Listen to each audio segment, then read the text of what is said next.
Welcome back after the break. We are bringing you the results as they come in right here on Rajya Sabha television, breaking down those numbers that come in as well with guests from across the country, our reporters too joining us from all over the place, and we are bringing you the celebratory visuals as well.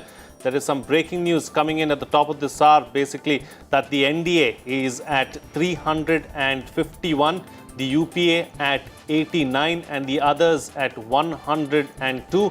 That is the tally even as we speak right now. The BJP by itself is close to the 300 mark. That itself is a great achievement as far as the Bharatiya Janata Party is concerned. बिल्कुल ये बात भी हो रही थी कि कई जगह पे ये बातें होती थी कि 300 क्रॉस कर सकती है बीजेपी और ये बिल्कुल लग रहा है कि 300 का जो मार्क है वो बीजेपी छुएगी। हम ब्रेक में जाने से पहले बात कर रहे थे, हमने पंजाब और हरियाणा की बात की, थोड़ा दिल्ली पे फोकस करते हैं। दिल्ली में भी सारी सीटें जो है वो बीजेपी के पास हैं, लेकिन हैरानी की बात है कि ईस्ट दिल्ली में गौतम गंभीर और जो नॉर्थ वेस्ट दिल्ली में हंसराज हंस पहली बार चुनाव में आते हैं। गौतम गंभीर 2.5 लाख वोटों से आगे चल रहे हैं, हंसराज हंस 4 लाख के आसपास वोटों से आगे चल रहे हैं। तो ये पहली बार कोई कैंडिडेट जिसने परफॉर्मेंस नहीं की हो, जिसके बारे में लोग उतना जानते नहीं हैं उस कॉन्स्टिट्यूंसी में, उसकी भी मार्जिन इस तरह के आ रहे। देखिए, दिल्ली में और भी बहुत जगह पर कैंडिडेट तो बिल्कुल मैटर ही नहीं कर रहे थे और दिल्ली में तो आपने खुद ही कहा कि 2 कैंडिडेट को कोई जानता भी नहीं था। तो दिल्ली में तो सीधा सीधा ये प्रधानमंत्री नरेंद्र मोदी के नाम पर वोट है। और एक बात और है जो 1977 से मैं लगातार ऑब्जर्व कर रहा हूँ कि दिल्ली और मुंबई ये एक ही तरफ जाते हैं और जब दिल्ली और मुंबई में भारतीय जनता पार्टी या उस समय जनता पार्टी जीती तो वो राज वही करता है, दिल्ली में जो सीटें जीतता है।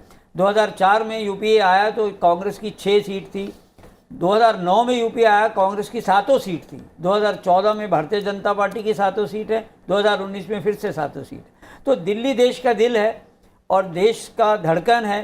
तो यहाँ जो कुछ भी हो रहा है वो एक तरह से पूरे देश का प्रतिनिधित्व है और दिल्ली में देश के हर प्रांत के, हर क्षेत्र के, हर जाति वर्ग के लोग रहते हैं। तो यहाँ पर जो एक लोगों की भावना उभर कर आती हैं वो एक तरह से पूरे देश की भावना है। लेकिन यहाँ पर इस बार सचमुच में उम्मीदवार के ऊपर कोई वोट नहीं पड़ा है, किसी को मालूम भी शायद नहीं होगा कौन है, नाम जरूर सुने, लेकिन मेरिट डीमेरिट उम्मीदवारों की डिस्कस ही नहीं हुई है लोगों में और सीधा एक ही नारा था कि एक बार फिर मोदी सरकार। It seems that AAP has not been able to do anything in Delhi and they are not able to convince voters that they should be voted. You see, AAP has now been confined to Delhi as a regional party. The only place where it had some resonance was in Punjab, where it is facing decimation, total decimation. So the people are all disillusioned to a great extent because of the antics of the chief minister.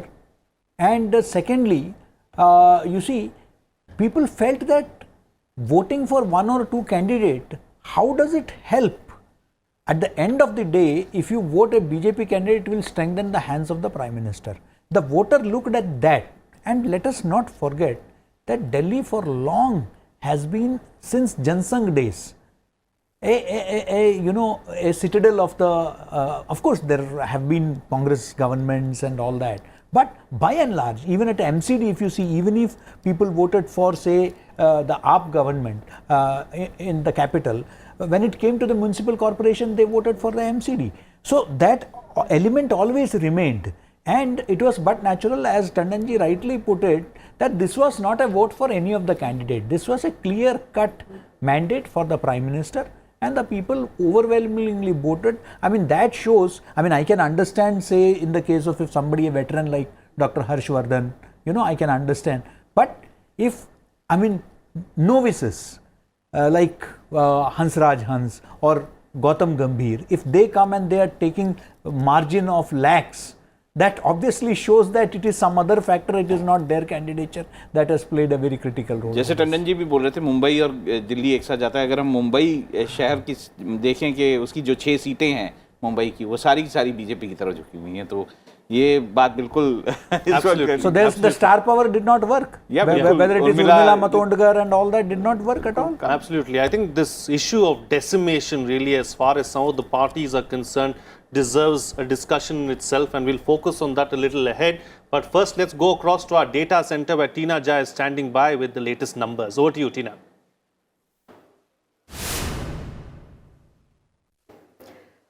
Well, thank you, Frank and Rahul. So as we speak, the Bharatiya Janata Party is headed for a bigger victory than what it achieved back in 2014. So irrespective of states where it was in direct contest with the opposition Congress, or in states where it faced the regional parties, also to say the Mahagathbandhan of several parties, the party's performance has been stellar. And in a way, we can say the Bharatiya Janata Party has painted large parts of the country saffron today. For example, we talk about the state of Maharashtra, where the BJP, in alliance with the Shiv Sena, contested against the NCP and the Congress party. And today, the trends indicate that the BJP is leading on 23 seats, while the Shiv Sena on 18, an equal number what both the parties won back in 2014. The NCP at the moment is leading on 4 seats, the Congress on just 1, that is the Chandrapur Lok Sabha seat. So while the NCP looks likely to maintain its, what it won in 2014, the Congress looks to win only about 1 seat, which is that of Chandrapur. In down south in Tamil Nadu, there's some good news for the Congress party because its ally, the DMK, has turned the tables on the AIADMK this time and is set to not clean sweep but win a majority of seats. It's leading at the moment on 23 of the seats in the state. The AIADMK from 37 it looks down to just 2. At the moment, it's leading on just 2 of the seats, while the Congress party on 8 seats. So Tamil Nadu is one state where the Congress's performance has been, average. While in this state, there are 2 other states where other parties, CPI and CPM, are also leading at the moment. Talking about another crucial state of Bihar, which sends 40 MPs to Lok Sabha, the BJP contested on 17 seats and is leading on 16. The JDU contested on an equal number and is leading on 15 seats. The LJP is leading on all 6 seats where it contested on. So in a way, once again, the NDA is set to sweep the state of Bihar. The RJD and the INC, which formed a Mahagathbandhan to stop the BJP or the NDA, has just 3 seats at the moment, and we'll have to wait for the final results. The Congress is leading on Kishanganj, which is once again a Congress stronghold. The party won the seat in the last several elections, 2009, 2014, as well as 2004. Another state, Punjab, there's good news for a Congress party from this state because the Congress party is leading on 8 of the seats in this state. The Shiromani Akali Dal is leading on 2, and looks like the 2 members of the Badal family will be able to win their respective seats. The Bharatiya Janata Party is leading on 2 seats and the Aam Aadmi Party on just 1, which is Sangrur, from where its MP, Bhagwant Mann had won the last election, and at the moment he is leading, but we'll have to wait and watch whether he is able to retain this crucial seat for the party. In fact, now let me bring attention to, where the BJP was in a direct contest with the Congress party and not an alliance. So when we talk about these states, Madhya Pradesh and Chhattisgarh are very crucial because these 2 Hindi heartland states are, 2 important states for the Lok Sabha and for all parties who want to form a government at the center. And this time, the BJP, like always, was logged in a direct battle with the Congress party. First, about Madhya Pradesh, at the moment, the BJP is leading on 28 seats. The Congress, is leading on 1 seat, that is of Chhindwara. So Kamal Nath's son is, likely to retain that seat. And this seat, again, is a Congress stronghold. About Chhattisgarh, the BJP is leading on 10 seats at the moment. Interestingly, the BJP this time fielded all new candidates, and it's quite, overwhelming for the party that, out of 11 new faces, 10 of them are able to bring victory for the party. The Congress party at the moment is leading on 1 seat, that of Bastar Lok Sabha seat.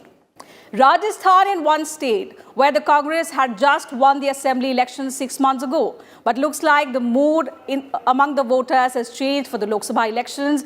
Remember, there was this clarion call in Rajasthan that, Modi se bair nahi, Vasundhara teri khair nahi, and looks like the voters have, lived up to their expectations as far as Prime Minister Modi is concerned, because the state is set to hand over all 25 seats in a way, because at the moment the BJP is leading on 24 seats. One seat is, RLP candidate is leading, and Hanuman Beniwal is the candidate from Nagaur who belongs to the RLP but is an ally of the BJP. So Rajasthan once again looks like set to go to the NDA. Last time this was one state that the BJP had made a clean sweep here, winning all parliamentary seats from this state.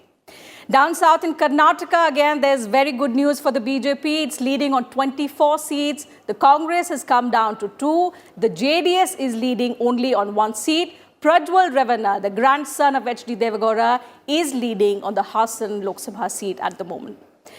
Coming back to the north, talking about the neighboring state of Haryana, the BJP is leading on 10 seats. The Congress is here on nil. So looks like, the BJP is able to retain this seat. The last time the BJP had won here 7 seats, and this time it looks, that it's increased its tally and is set to, make a clean sweep in our neighboring state as well. Talking about the national capital, the BJP is ahead on all 7 seats. The AAP has come down to 0, and so is the Congress. So all 7 seats look set to go back to the BJP once again. And as we were speaking in the studio a little while ago, that despite 2 new candidates coming to the fore this time, the BJP fielded 2 new candidates. The party is set to make a clean sweep in Delhi. Moving northeastwards, talking about the state of Assam, the BJP at the moment is leading on 9 seats. Its ally, the AGP, on 1, and the Congress party on 1. 3 seats are such where other candidates or independents are leading at the moment. In Arunachal Pradesh, there are 2 parliamentary constituencies, and both of them are being led by the Congress party candidates right now. The hill states of Uttarakhand and Himachal Pradesh. First, Uttarakhand, the BJP is leading on all 5 seats. This was another state where the BJP, won all 5 parliamentary seats, even in 2014. And it looks like, the BJP is set to create a record of sorts in this state this time as well. So is the case with Himachal Pradesh as well. The BJP is leading on all 4 seats at the moment. Even last time, the party did a clean sweep here. In Gujarat, which is the home state of Prime Minister Narendra Modi, all 26 states came to the BJP in 2014. And this time as well, at the moment, the Saffron Party is leading on all 26 seats. And let's now talk about the Saffron Party's contest with regional parties. So this time we've seen there have been several states like West Bengal, Odisha, even Telangana, where the Bharatiya Janata Party has been locked in a direct contest with regional parties. So in Uttar Pradesh as well, there were 2 regional parties, in fact 3, and the BJP was in direct contest with them. The 3 regional parties being Samajwadi Party, BSP and RLD, all 3 of them joined hands, leaving alone the Congress to contest on its own.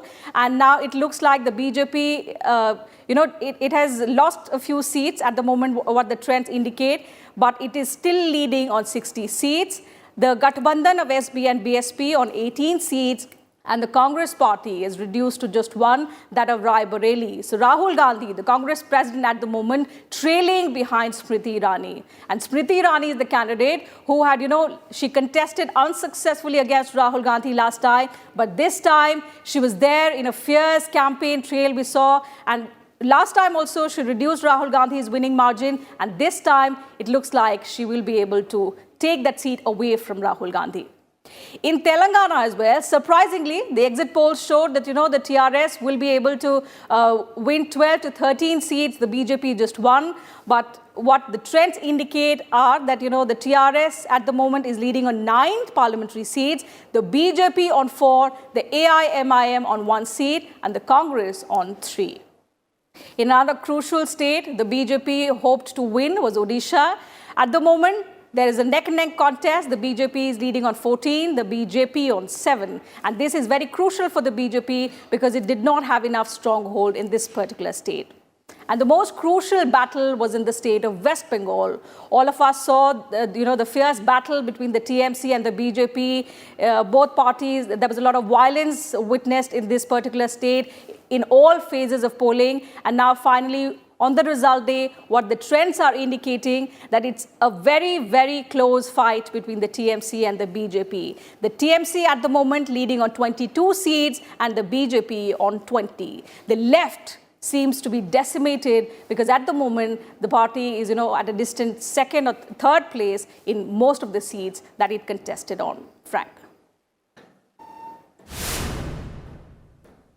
Right, Tina Jad, thank you for taking us through those numbers. They're talking about the numbers. You're getting the first declared results as far as the Election Commission is concerned. 5 seats now have been declared, and all those 5 seats going in favor of the BJP. That is the big breaking news that we are getting at this point in time. In all, according to the Election Commission's website, the BJP is leading or has won 298 seats in all. The second largest party being the Congress with 51.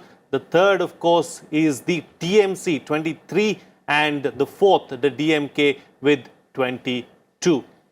Let's now go across and get an update from our reporters as well, because our reporters have been traveling across the country. Let's first go across to Tamil Nadu and see what the reaction is from there. Rajat Kane is standing by in Tamil Nadu. Rajat Kane, bring us a sense of what's happening on the ground.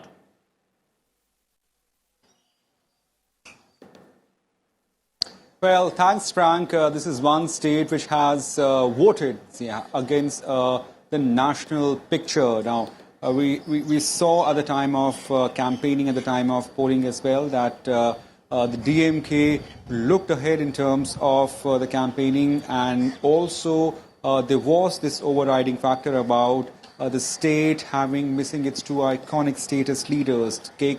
Karunanidhi and M. Karunanidhi, and J. Jayalalitha after the demise. So clearly it's a new avenues in Tamil Nadu politics, where the generation next of 2 prominent parties, the ADMK and DMK, were on ground with their respective alliances. BJP was in alliance along with other parties with the ADMK, the ruling party in the state, and DMK was in alliance with Congress and other parties in Pondicherry and Tamil Nadu. So, as per the trends now, it's more or less clear that DMK alliance will be faring off better, or to say that they would be sweeping the state. Currently, they are well ahead on more than 30-odd seats, whereas ADMK seems to be folding within 4 to 5 seats. At the same time, parallelly, there were also by-polls held for 22 assembly seats. Now, over here, the big news is that ADMK would be able to save its government because they are able to secure the minimum number of seats which were required. Right. Rajat, thank you for bringing us that update from Tamil Nadu. We'll come back to you during the course of the day to get us more details from there. This is the breaking news that is coming in right now, something that we just announced, that 5 seats have been declared by the Election Commission of India. Haveri from Karnataka, of course, and other seats as well, Rahul. बिल्कुल, और दरभंगा का भी result हमें दिखाई दे रहा है, और वहाँ से बीजेपी के गोपाल जी ठाकुर जो उन्होंने जीत हासिल की है. इसी तरह से दमन-दीव का भी रिजल्ट है जिसमें बीजेपी की जीत दिखाई दे रही है. लेकिन मैं बात करना चाहूँगा अपने गेस्ट से यहाँ पर कि जो हमें उड़ीसा की हम बात करें अगर, तो ऐसा लगता है कि जैसे केंद्रपाड़ा से जो जय पांडा हैं उन्होंने बीजेपी ज्वाइन की, लेकिन उनको फ़ायदा नहीं हुआ है उसमें, लेकिन पुरी से संबित पात्रा को फ़ायदा रहा है उड़ीसा में. आप उड़ीसा के रिजल्ट्स को किस तरह से अशोक जी देखते हैं? देखिए, उड़ीसा में 7 में विधानसभा के चुनाव भी हुए हैं, और मैं उड़ीसा में गया था, 3-4 दिन मैं वहाँ रहा, तो मुझे वहाँ एक बात बड़ी स्पष्ट दिखाई दे रही थी, और ख़ास तौर से ग्रामीण क्षेत्रों में, कि लोग मुख्यमंत्री के तौर पर नवीन पटनायक को फिर से बनाना चाहते हैं, लेकिन वहाँ पर भारतीय जनता पार्टी से ज़्यादा नरेंद्र मोदी का नाम सुनाई दे रहा था, और वो ये मानकर चल रहे थे कि केंद्र में प्रधानमंत्री नरेंद्र मोदी को बनना चाहिए. तो वहाँ लग रहा था कि लोकसभा चुनाव में तो बीजेपी शायद बीजू जनता दल को मुकाबला कुछ कड़ी टक्कर देगी, लेकिन विधानसभा में ये नवीन पटनायक जीतेंगे, और परिणाम भी वैसे आ रहे हैं कि बीजू जनता दल को विधानसभा में स्पष्ट बहुमत मिल गया है, भारतीय जनता पार्टी की सीट भी बढ़ी हैं, विधानसभा में भी बढ़ी हैं, वोट भी बढ़ा है, लेकिन लोकसभा में भी भारतीय जनता पार्टी ने टक्कर दी है बीजू जनता दल को, लेकिन वो अभी अपना ग्राउंड उनको मजबूती से बचा कर रख रहे हैं नवीन पटनायक। तो लोकसभा में जो अभी ट्रेंड दिख रहा है वो शायद बीजेपी 7 सीट पर आगे है और बीजू जनता दल शायद 13 पर है या 12 पर है, कुछ ऐसे ही है। लेकिन फिर भी भारतीय जनता पार्टी ने पूरा जोर लगाया था पिछले 5 साल में, जैसा प्रधानमंत्री कहते थे कि हमारे जो पश्चिमी प्रदेश हैं वो तो प्रॉस्परस हैं, लेकिन जो पूर्वी प्रदेश हैं ईस्ट के जो हैं उनमें कमी है। तो उसमें उन्होंने पूरा जोर जो इवन विकास के बारे में भी लगाया, उड़ीसा में, पश्चिम बंगाल में और पूरे पूर्वोत्तर में। तो उसका परिणाम भारतीय जनता पार्टी को मिला। लेकिन लोकसभा की सीट जीतने के लिए 30% वोट चाहिए। तो जहाँ जहाँ भारतीय जनता पार्टी उड़ीसा में 30% वोट के आसपास हुई है वहाँ पर वो अभी लीड कर रहे हैं। लेकिन मेरी जानकारी में संबित पात्रा भी पहले तो पीछे ही चल रहे थे, अभी मालूम नहीं क्या है स्थिति। लेकिन कुल मिलाकर टक्कर दी है, लेकिन बीजू जनता दल ने अपना ग्राउंड बचा के रखा है और इसीलिए नवीन पटनायक शायद चौथी बार मुख्यमंत्री बनने जा रहे हैं। Absolutely. We'll come back to just that, Mr. Tandon. But before that, we are getting in a sound bite, a reaction from the Congress. Mallikarjun Kharge has spoken to the media. Let's listen. Gulbarga का result जो लोगों ने दिया है उसको हमने स्वीकार किया है। जो न्याय उन्होंने दिया है तो उस न्याय को हम मान रहे हैं, उसमें कोई हमारा तकरार नहीं है, क्योंकि हम लोकतंत्र पे विश्वास रखते हैं और लोकतंत्र में जो निर्णय लोग देते हैं उस निर्णय को हम स्वीकार करते हैं। ऐसा ही देश में भी ये निर्णय हुआ है, उसको हम स्वीकार कर रहे हैं। लेकिन हम ये भी देखना चाहते हैं कि जो गड़बड़ियां बहुत से ईवीएम में दूसरे तरफ हुए हैं वो कैसा हुआ, क्यों हुआ, और बहुत से जो चीज़ें इलेक्शन कमीशन में हुए हैं, इसका सब जांच चुनाव के बाद, अब तो हो गया है चुनाव, इसके बाद हम पार्टी में डिस्कस करेंगे और पार्टी में जो गलतियां हमारे हुए हैं उसको कैसा सुधारना और आगे किस ढंग से पार्टी को मजबूत करना, हम पार्टी को मजबूत बनाने के लिए सब मिलकर कोशिश करेंगे। Radhika Kheda of the Congress joins us on the program right now. We just heard Mallikarjun Kharge, senior leader of the Congress, who has won 8 times from Gulbarga in Karnataka, speaking to the media. He lost that seat in Karnataka. Let's go across to Radhika Kheda now. Radhika Kheda, what has gone wrong for the Congress? You know, upward of Bangalore, the Congress seems to have performed miserably, except barring, of course, Punjab.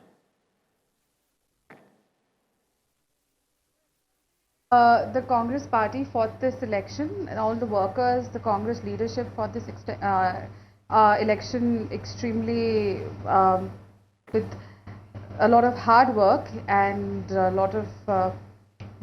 a lot of hard work. But unfortunately, the people's mandate was something else, and we respect the people's mandate, and we will sit and analyze where we went wrong and how we failed to live up to the expectations of the people, and how we failed to change the dissent in the people's mind, whether it was the farmers in distress, whether it was the women security issue, whether it was the job loss issue, and failed to convert it into votes, and where we went wrong.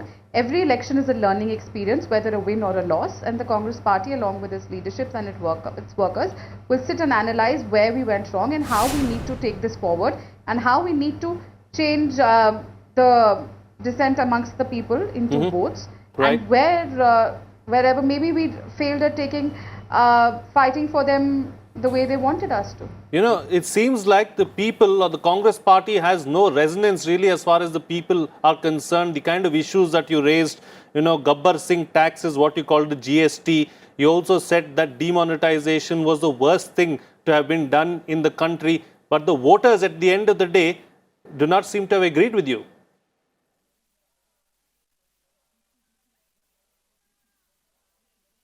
Is that 1,20,000 crore laborers lost their jobs, 97 lakh women lost their jobs, and this is the data that has been given by the government itself, the NDA government previously. Now, we did win 5 assembly elections in December, and those people did vote on these concerns, and they were unhappy. The farmers were unhappy, and like I said, we have to analyze how we failed to transform this dissent and this unhappiness into votes, and where we failed, where we lacked, is what we need to work upon. And the Congress party has forever learned from its mistakes and has forever come out of such tense and situations in the past also. Okay. We will let me come out take of what it you're again saying under to leadership the and other guidance of panelists as Rahul well. Gandhi. मैं राधिका से भी एक सवाल पूछना चाहूँगा यहाँ पर कि राधिका देखिए, आपने विधानसभा चुनावों की बात की तो उसमें से 3 राज्य मध्य प्रदेश, राजस्थान, छत्तीसगढ़, इसमें भी यही इशू जब चुनावों में आप गए थे कि किसानों का इशू था, उसमें भी नौकरियों का इशू था, ये सारे इशू वहाँ पे भी उठे थे, लेकिन तब लोगों ने आपका साथ दिया था उन चुनावों में। लेकिन इस बार इन्हीं इश्यूज पर लोगों ने वहाँ पे साथ नहीं दिया है आपका। तो क्या आपको लगता है कि जो आपने राष्ट्रीय मुद्दे जो उठाए हैं उनको कहीं ना कहीं जनता ने रिजेक्ट कर दिया है? बिल्कुल, जैसा आपने कहा कि वहाँ पे जनता ने हमारा साथ दिया, वहाँ पे किसान कितना परेशान था ये हमने देखा था, क्योंकि उन्होंने अपना जो प्रोड्यूस था उसको बेचना बंद कर दिया था। वो वेट कर रहे थे कि ये नई बात तो अब सरकार भी आएगी, थी, फिर ऐसा तो मार्केट नहीं में है कि अपने अचानक कुछ बदल अनाज गया को लेकर जाएंगे। लेकिन जी, तो ऐसा क्यों हुआ? लेकिन वही मैंने कहा कि हमारे को इस बात का एनालाइज करने की ज़रूरत है कि हम कहाँ फेल हुए, और जो जनता की आवाज़ थी, क्योंकि ये सच्चाई है कि इस सरकार ने 2 करोड़ नौकरियां देने का हर साल वादा किया था जो पूरा नहीं हुआ। और जैसे मैंने आपको गिनाया, चाहे वो हमारे मजदूर भाई बहन हो, चाहे महिलाएं हो जिन्होंने डिमोनेटाइजेशन का सबसे ज़्यादा बेरोजगारी झेली उसके बाद, और फिर भी अगर वो वोट में नहीं बदला तो हम कहाँ कमी रह गई? क्या हम उनकी आवाज़ मजबूती से नहीं उठा पाए जिस मजबूती से वो चाह रहे थे? क्योंकि जिस तरीके से किसानों की आत्महत्या सरकार के अंदर बढ़ी है, जिस तरीके से सरकार ने किसान आत्महत्या के ऊपर आंकड़ों पे ऊपर बैठ गई और वो पब्लिक भी नहीं होने दिया, तो इस तरीके से राधिका, ऐसा लगता है, आप क्या आपका रिएक्शन चाहूंगा इस पे, कि ऐसा लगता है कि राष्ट्रीय सुरक्षा के मुद्दे पर जिस तरह का रुख कांग्रेस ने उठाया उसको कहीं ना कहीं लोगों ने रिजेक्ट कर दिया?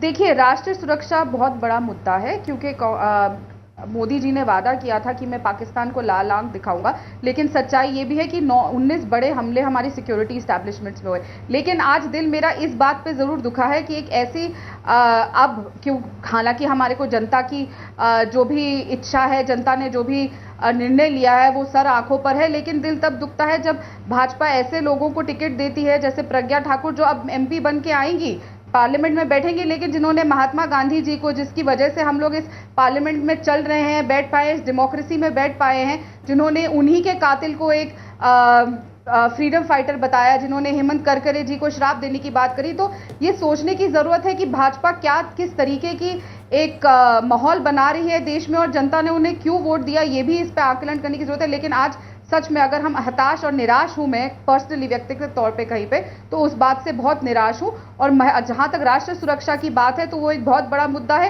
क्योंकि 19 बड़े हमले हमारी सिक्योरिटी इस्टेब्लिशमेंट्स पे होने नहीं चाहिए थे। ISI को कभी भी हमारे एयरबेस पे नहीं आना चाहिए था, और अमित शाह जी को कभी भी उनका धन्यवाद नहीं करना चाहिए था कि हम आपकी कार्रवाई से संतुष्ट है। ये ऐसे मुद्दे हैं जिनको लेके हम आगे भी जाएंगे, और कहाँ हमारे से चूक हो गई इस पे जरूर हम बैठ के एक बैठक करी जाएगी, और देखा जाएगा कि किस तरीके से और मजबूती से उन मुद्दों को आगे लेकर जाना है, और कांग्रेस पार्टी सशक्त होकर और ज्यादा मजबूत होकर वापस आएगी। Okay, all right. It's time to introspect really for the Congress is what the Congress spokesperson is suggesting. Of course, let's go across now to our correspondent Aruna Thakur, who's joining us from Jaipur at this point in time. Aruna, what's the give us a sense of what's happening in Jaipur at the moment? Has the celebration begun in the BJP camp? We can see the flags out there, a lot of movement behind you.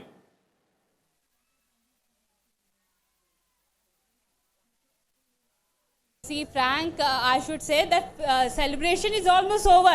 I will ask my camera person to pan the camera here. See, the Jaipur is known as a pink city, but here you can see the colors. Colors are all of orange. You can see the all orange are here, okay, beautifully painted, and they are celebrating with this color. So you can say and see that how the enthusiasm is there, and they are already celebrated, and they are going to celebrate in the evening too. long celebrations as far as the BJP camp is concerned. They have painted the pink city saffron. They've painted the pink city saffron. It's not just the pink city, Rahul. The entire country is painted saffron today. Mr. Tandon, I'd like to bring you in. We are talking about decimation, a little while earlier, and how the BJP has decimated its opponents all across the country. Who do you think is the biggest loser today? Would you say it's Chandrababu Naidu and Mamata Banerjee, because they made the most noise as well in the run-up to this election? I think the main loser is the National Party Congress. Because in a democracy, particularly like India, the presence of national parties is a must. Otherwise, if you allow the regional parties to grow, there is nothing wrong in having regional party in a federal structure like India, but you also need all India party with pan-India appeal. And Congress, which is a 130-year-old party, has the history of ruling this country for a very long time, and that was one of the reasons that the federal character of India was also being, in fact, at various stages perceived as some kind of a unitary form of government. But gradually, Congress started conceding ground to regional parties, and that began way back in Tamil Nadu. And since then, we have seen Congress conceding ground to various, and the latest example has been Andhra. The combined Andhra used to give 30 to 35 seats to Congress, and now with Telangana and Andhra separate, Congress is about to be decimated in that region. So therefore, I think in the larger interest of parliamentary democracy like India, we do need presence of national opposition parties, which in fact the media used to say that BJP should grow as a pan-India party, as a national party, and gradually BJP has now scaled that height, but unfortunately Congress is on the verge of being decimated. One reason why Congress is losing is, in my opinion, in particularly in this election, Rahul Gandhi and his team least bothered about the senior Congress leaders. Leaders like Ahmed Patel, Ghulam Nabi Azad and many others were not at all consulted. They were not in the decision making process, and one classic example was when Rahul Gandhi was taking out his nomination roadshow in Amethi. The entire country watched who were there with him in the open jeep. Only 5 members of the Nehru Gandhi family, including children of Priyanka Gandhi. Right. Where were the chief ministers of Congress? Sure. I'll come back to you, Mr. Tandon, but let me introduce on the program and go across to Abhinav Prakash as well, assistant professor at DU. He's an economist as well. Abhinav Prakash, let's talk about the economic reforms carried out by the Narendra Modi government over the last 5 years, be it demonetization, be it GST, be it the IBC, the banking reforms and so on and so forth. It seems like the people of this country have given it a thumbs up. Yeah, Frank, this is true that people have basically approved the policies of the Modi government. There might be some dissent and resentment, but overall people have decided that the Modi government or the BJP government is their best bet for taking forward the Indian economy and the Indian reforms. And there's something more which is being missed in the discussions, is that the Modi has basically reconfigured the entire politics in the country by ensuring universal access to the public services like banking, like health insurance, like pension schemes, like toilet construction, like house construction, electricity, gas cylinders. What Modi has done, he has destroyed and undermined the entire basis of the feudal character of the Indian politics, where you had to rally behind the person of your caste to make sure that you get these benefits from the state. Now, by providing the people anyways, via a universal provision of the public good, what Modi has done is change the entire basis on which the politics will be done in the future. And this is the major reason. अभिनव से पूछना चाहूँगा, अभिनव, ये भी माना जा रहा है कि बिल्कुल अच्छी बात है कि एक बार फिर मोदी प्रधानमंत्री होंगे, उनको एक बार फिर देश ने इस बात का चांस दिया है कि वो देश को आगे बढ़ा सके। लेकिन अगर हम वर्ल्ड इकोनॉमी की तरफ देखें तो एक चैलेंज बड़ी तेज़ी से जो है सरकार के सामने आ रहा है, वो ये है कि एक वर्ल्ड इकोनॉमी में एक रिसेशन जैसा माहौल जो है वो दिखाई देता है। आप इसको किस तरह से देखते हैं, ये जो बड़ा चैलेंज सरकार के सामने आएगा? नहीं, ये बात सही है कि इकोनॉमिक चैलेंज जो दूसरी सरकार के सामने होंगे, इनके दूसरे टर्म में होंगे, पहले से ज़्यादा मुश्किल होंगे, क्योंकि ट्रेड वॉर जो चल रहा है उसका बहुत बड़ा इम्पैक्ट पड़ रहा है। इसके अलावा जो आपने बताया कि एक अर्थव्यवस्था में जो है स्लो डाउन है, वर्ल्ड ओवर स्लो डाउन है, उसका असर भी भारत में देखने को मिल रहा है। हमने देखा कि भारत में भी पिछले क्वार्टर में जो है थोड़ा इकोनॉमिक स्लो डाउन हुआ है। इसका आगे चलने का दो ही रास्ता हो सकता है सरकार के सामने। आप वर्ल्ड मार्केट पे बहुत रिलाई नहीं कर सकते हैं, तो एक्सपोर्ट्स आपके बहुत ज़्यादा ग्रो करेंगे नियर फ्यूचर में, ये संभव नहीं है। इसमें दो जो हो सकते हैं कि सरकार को इंटरनल जो एग्रीगेट डिमांड है उसको इंक्रीज़ करना पड़ेगा। जब अभी तक टाइट मॉनेटरी पॉलिसी और थोड़ी टाइट फिजिकल पॉलिसी चल रही थी, उसको थोड़ा लूजन अप करना पड़ेगा। और शायद जो सरकारी नौकरियां थी या जो और भी नौकरी के फ्रंट पे जो थे, उनको जो है इस पर थोड़ा गंभीरता से ज़्यादा काम करना पड़ेगा, ताकि लोगों के पास ज़्यादा परचेजिंग पावर आए और एग्रीगेट डिमांड इंक्रीज हो। दूसरा है कि इनको sorry to interrupt, but over the next 5 years, are we going to see the continuation of the same policies that we saw over the last 5 years, or do you expect something new? And what is it that we need to do on a war footing? Well, I don't think that we will be continuing the same policy, because in the first term, it was more about cleaning up the mess left by the UPA too. So your IBC bill, your banking sector reforms, and all those things were basically trying to do the damage control and cleaning up what the UPA2 left behind. And the second was laying down the growth, the basis of the future growth, like implementing GST, creating a unified market, and other several reforms. I think what Modi government is going to do in the second term is to aggressively build upon those reforms which are done in the first term itself. I think they're going to go a bit more aggressive on the jobs front, because in the last 1 or 2 years, they had taken a serious note that the jobs were a problem. It was Abhinav, visible मैं to एक everyone. सवाल आपसे और पूछूंगा, फिर हम अपने संवाददाता अनु दीवान हैं गुवाहाटी में, उनके पास जाएंगे। एक जो इन रिजल्ट से एक जो फैसला दिखाई देता है लोगों का, वो ये है कि वो इस बात को समझने में कामयाब रहे हैं कि चाहे वो ब्लैक मनी हो या फिर उसको रोकने के लिए सख्त कदम जो नरेंद्र मोदी सरकार द्वारा उठाए गए, उनको उन्होंने समझाया। साथ में जीएसटी और डिमोनेटाइजेशन जैसे फैसले, जो कड़े फैसले हैं, उनको भी उन्होंने कहीं ना कहीं स्वीकार किया है। आप इस पे क्या कहेंगे? नहीं, ये बात सही है क्या कि जनता ने इस बात को समझा है कि हमें अगर लॉन्ग टर्म गेन चाहिए तो शॉर्ट टर्म पेन लेना पड़ेगा।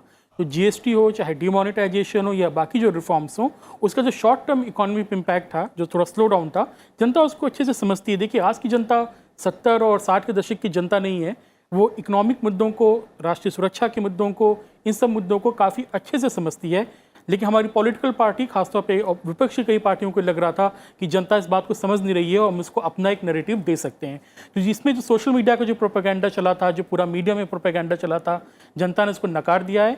जनता ने स्पष्ट तौर पे इसको अपना थम्स अप दिया है कि ये पॉलिसीज़ जो हैं अच्छी नीयत से बनाई गई थी, इनके लॉन्ग टर्म फ़ायदे होंगे और जनता को ये स्वीकार है। अभिनव, चलते हैं अनु दीवान के पास गुवाहाटी में, और जिस तरह के नतीजे असम से हमें दिखाई दे रहे हैं, उसमें भी बीजेपी को काफ़ी फ़ायदा दिखाई दे रहा है। तो अनु, अगर आप मेरी आवाज़ सुन सकती हैं, तो किस तरह का माहौल वहाँ पर है पार्टी के कार्यकर्ताओं के बीच में और पूरे गुवाहाटी शहर में? बिल्कुल, जिस तरह के रुझान सामने आ रहे हैं, उस तरह उसके रुझान के मुताबिक यह जो है 9 सीटों पर बीजेपी को बढ़त मिल रही है। अगर मैं आपको अभी फिलहाल तस्वीरें दिखाऊं तो मेरे ठीक पीछे बीजेपी कार्यालय है। यहाँ पे पूरी तरह का जश्न का माहौल है। आप देख सकते हैं कि कार्यकर्ताओं का आना जाना लगा हुआ है। ये माहौल सुबह से ही है, जब से रुझान हम सामने देख रहे थे। उसके बाद पार्टी के जो बड़े नेता हैं, उनका ये कहना है कि एक बार पूरे नतीजे सामने आ जाए, पूरी पिक्चर एकदम क्लियर हो जाए, उसके बाद वो पार्टी कार्यालय में आएंगे, अपने कार्यकर्ताओं को संबोधित करेंगे।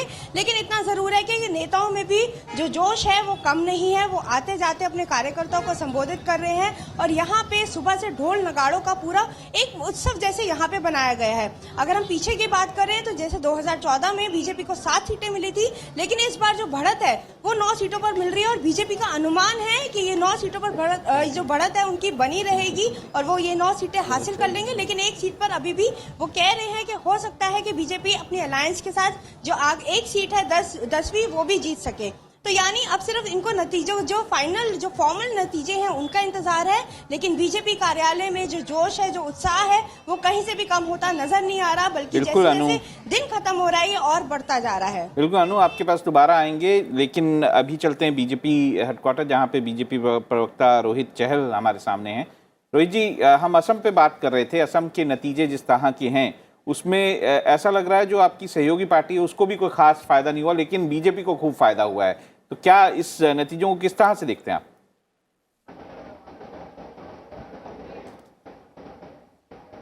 देखिए, हम जनता का मत है और हम इसको सर आंखों पे लेते हैं, जो भी जनता ने दिया है। और हमें इस तरीके के अनुमान थे, क्योंकि जनता के बीच में जिस तरीके से मोदी जी ने एक लगातार पिछले 5 सालों में बिना छुट्टी लिए जो काम किया है और सबका साथ सबका विकास किया है।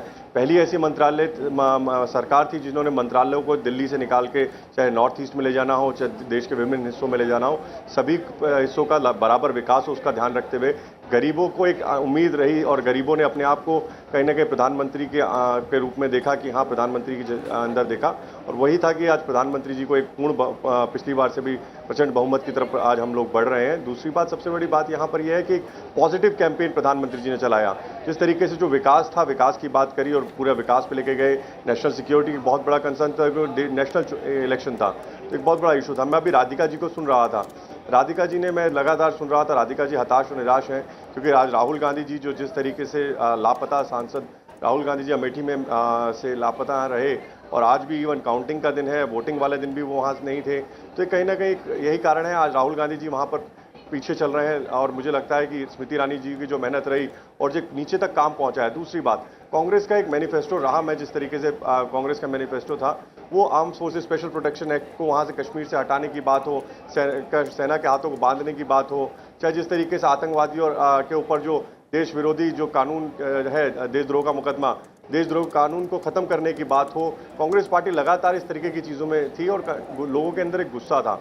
और जो वादे, चाहे मध्य प्रदेश हो, राजस्थान हो, छत्तीसगढ़ हो, जो वादे इन्होंने किए थे, चाहे वो किसानों से वादे किए थे, कर्ज माफी हो, चाहे युवाओं से जो वादे किए, वो सब झूठे वादे रहे। तो वही एक कारण है कि आज देखेंगे आप, चाहे राजस्थान के अंदर सारी की सारी सीटें हो, मध्य प्रदेश हो और बाकी स्टेट्स हो, भारतीय जनता पार्टी बहुत मजबूती से आ रही है। बिल्कुल रोहित जी, हमने ये सारी बातें आपकी दिखाई हैं। हम इसमें आसाम में थोड़ा सा आगे मैं बढ़ना चाहूँगा और अपने पैनलिस्ट से पूछना चाहूँगा कि जी, if you look at Assam, there was a issue of citizen amendment bill, there were protests in Assam regarding that. So how do you look at that, whether that particular issue has not done any damage to BJP? You see, interestingly, I was in Silchar, and which is the laboratory of the Citizens Amendment Bill, CAB, where you saw a novice like Dr. Rajdeep Roy, who is leading far ahead of somebody who is the head of the Mahila Congress, who is in the core group of Mr. Rahul Gandhi, Sushmita Dev. Her father was a senior minister in the Congress government. So you see, that shows that how the BJP has been able to, despite all the reservations, talks that were being done in Delhi's intellectual circles, or what is now come to be known as Khan Market, but the discourse there was totally different. There you see, the people felt that yes, this is something that will take care of a lot of problems. You see, particularly, please remember, this was also an antidote for that National Citizens Register, wherein a lot of Bangladeshi Hindus were not getting registered. So the Citizen Amendment Bill came as a big relief for them. So you will see that large areas, they felt that this is something which is in our favor, number one. Number two, as I said, there was no anti-incumbency against the sitting government. Number three, the kind of work that has taken place. Can you imagine that Bogibeel Bridge, which started decades back, gets completed after the formation of this government? Now that is just a symbolic. The number of bridges being built over the Brahmaputra, the mega development works that are being carried out across Assam, I think that the people have realized that, they have come to identify. I went to the tea gardens in Silchar, and there I found that the tea laborers who are not neither Assamese nor Bengalis settlers, basically migrants from northern India, they were telling me that now they have access to toilets. Now they have access to electricity, which was not there earlier. Even if they were willing to pay a bribe, it was not available. Now all this has come, I think, to the aid of the government, BJP. क्या आपको लगता है north east में जिस तरह के results आ रहे हैं, उसमें डेवलपमेंट एक बड़ा इशू है जिसके कारण बीजेपी सरकार को या बीजेपी को फायदा दिखाई दे रहा है? बिल्कुल, देखिए, नॉर्थ ईस्ट और मेरा मानना पूरा ईस्टर्न रीजन, इसमें डेवलपमेंट एक बहुत बड़ा फैक्टर था, क्योंकि ये रीजन निगलेक्टेड रहे हैं. नॉर्थ ईस्ट पर्टिकुलरली निगलेक्टेड रहा है। और हम देख रहे हैं पिछले 5 साल में, चाहे एयरपोर्ट्स हों, कुछ हो, सड़कें हों, ये नॉर्थ ईस्ट पे फोकस रहा है। और जहाँ तक मेरी जानकारी है, प्रधानमंत्री के एक निर्देश थे कि हर 15 दिन में एक केंद्रीय मंत्री को नॉर्थ ईस्ट में जाना होगा, वहाँ रहना होगा। तो इस तरह से नॉर्थ ईस्ट में क्या रहता है कि मंत्री होकर आए और उसको भूल जाते थे। तो नॉर्थ ईस्ट में, और जिस तरह से नॉर्थ ईस्ट का एक कैरेक्टर है कि वहाँ की जो क्षेत्रीय दल हैं, छोटे छोटे दल हैं, छोटे राज्य हैं, वो केंद्र की तरफ देखते हैं और केंद्र के साथ जुड़ते भी हैं। इसलिए एक के बाद एक हमने देखा कि नॉर्थ ईस्ट में बीजेपी या बीजेपी सपोर्टेड गवर्नमेंट बन गई हैं और केंद्र से अगर उनको सहायता मिलती रहती है तो वो केंद्र के साथ जुड़े रहते हैं। तो ये भी एक कारण है कि प्रधानमंत्री का और एनडीए सरकार का जो फोकस रहा नॉर्थ ईस्ट पर, और वो काफ़ी हद तक उड़ीसा में भी आपको देखने को मिलेगा। और पश्चिम बंगाल में केवल राजनीति नहीं की गई है, वहाँ पर भी विकास की दृष्टि से भी काम किया गया। तो पूरा का पूरा पूर्व और पूर्वोत्तर जो भारतीय जनता पार्टी की ओर झुका है, उसके पीछे विकास एक बहुत बड़ा मुद्दा है, ऐसा मेरा मानना है। जी, right, absolutely. So let's go across now to our correspondent Kriti Mishra, who's joining us from Hyderabad. Kriti Mishra, the BJP has done well even in Telangana this time around, something that is different in this particular election, even though the TRS had complete control in the assembly election in 2018. The BJP seems to have emerged as a major force now in Telangana. Well, Frank, let me deconstruct few facts for you. I was here for the assembly coverage also in 2018. Back then, the BJP could just retain one seat in Telangana, and on most of the seats, the candidates of the party had lost their deposits. Of course, then many political experts pointed out that KCR government had advanced the assembly elections almost by 6 months to actually de-alienate the assembly elections from the Modi wave during the Lok Sabha elections. That particularly worked in favor of KCR. His party win around 188 seats in Telangana assembly elections. That's a different story that Congress candidates also jumped ship. They oscillated towards the KCR's TRS, and the tally went up to the 100. That was the 100 mark that it touched.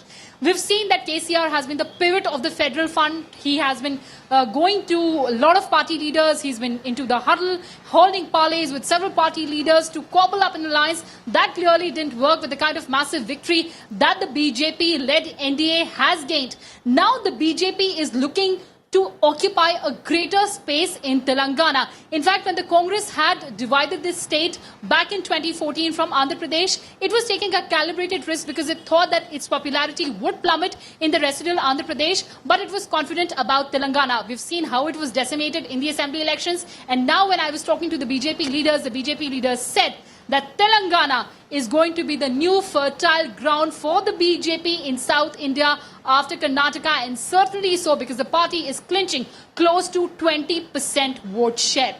Over to you, Frank. Right, Kriti, thank you for joining us there with those details. Change, Mr. Tandon, in Telangana, and we've seen that similar kind of change in other states as well. In states where the BJP is not at the #1 place, they are at least occupying the #2 position. I think full marks to Chandrasekhar Rao. He anticipated that in the Lok Sabha election, it may be a Modi factor. So he advanced this assembly poll, won it hands down, and then he relaxed.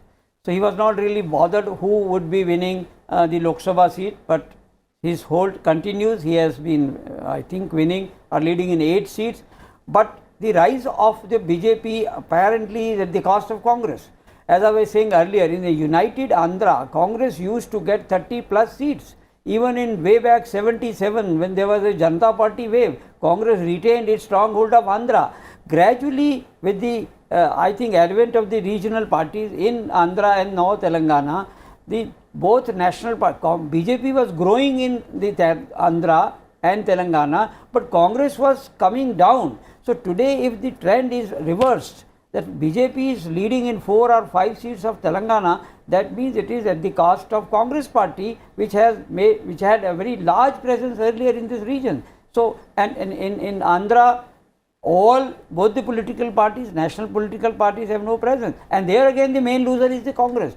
We should not look at Andhra result in terms of loss of TDP. What about Congress, which was actually Congress has produced so many stalwarts from Andhra, combined Andhra. So I think again I am emphasizing it is time for Congress party to ponder over all these developments. Will it be all the time dependent on one family which is incapable of delivering, and they are bothered only about keeping control on the party, be it Rahul Gandhi or maybe tomorrow Priyanka or Priyanka's son? But I think they have to come out of this shackle and look beyond the Nehru Gandhi family if they want to really revive the KG Congress. Suresh, the BJP increasing its vote share in a place where they haven't won too many seats, Telangana, Andhra Pradesh, Tamil Nadu, and even Kerala for that matter. In Karnataka, it seems like a clean sweep for the BJP. Yet again, the Congress is leading only in one seat Yes, now, which is shocking. Bangalore Rural. That's the only seat where the Congress is leading. Absolutely, that shows, one of course is the marginalization of the Congress, and the other is the BJP actually becoming a national party. Please remember, the BJP was always perceived as a North Indian, Hindi speaking, Brahmin upper caste party, cowbelt party, whereas the southern areas except for Karnataka where it started making the dents. But gradually the fact that though in Kerala they were not able to open, please remember in the last assembly election they had one seat. This time they could not, but please remember again the BJP has become a very strong force to contend with at the ground level, at the grassroots level. That probably was also a sympathy factor for Oroj Gopal because he's been in the fray for such a long time. It's not, it won't take much longer. I don't think that the way it is growing, the day is not far when it will start, in the next assembly election you can see more results. But having said that, so slowly but steadily BJP is making deep inroads into the south, and the Telangana, the way it has won, despite all the speculations that were being made about KCR's invincibility, this I think came as a big surprise for KCR also, I am sure. Sure, right. Rahul, बिल्कुल, एक तो मुझे ये भी बड़ा अच्छा लगता है कि जब मैं ये देखता हूँ कि केसीआर की जो राइतु बंधु स्कीम थी उसी से एक लीफ बीजेपी ने उठाया और किसान सम्मान निधि जैसी योजना लेके आए, तो मुझे लगता है कि बीजेपी इसलिए भी उस एक इवॉल्विंग पार्टी है क्योंकि वो बेहतर चीज़ों से जो है एक ये समझ लेती है कि वो इनको भी केंद्र के स्तर पर लागू कर सकती है। तो फ्रैंक, इसके बाद हम कुछ और मेहमानों के साथ आएंगे और राज्यसभा टीवी पर ये कवरेज जारी रहेगा और हम आपको जितनी भी इस वक्त चीज़ें हो रही हैं, जितनी भी जहाँ पर भी सेलिब्रेशन बीजेपी के अंदर है या कांग्रेस के भीतर मायूसी है, उन सब पर हम आपको ये कवरेज दिखाते रहेंगे। We'll slip into a short break now, but we'll be back with a fresh set of guests on the other side, and we'll take you through all the information that's coming to us from across the country and the world as well. Let's not forget, in the midst of all of this, there has been congratulatory messages that have been coming in from all across the world, congratulating Prime Minister Modi on his victory, right from China, Russia, Japan, Israel, across the world. Greetings have come in and congratulatory messages have come in as well. Time for a short break now.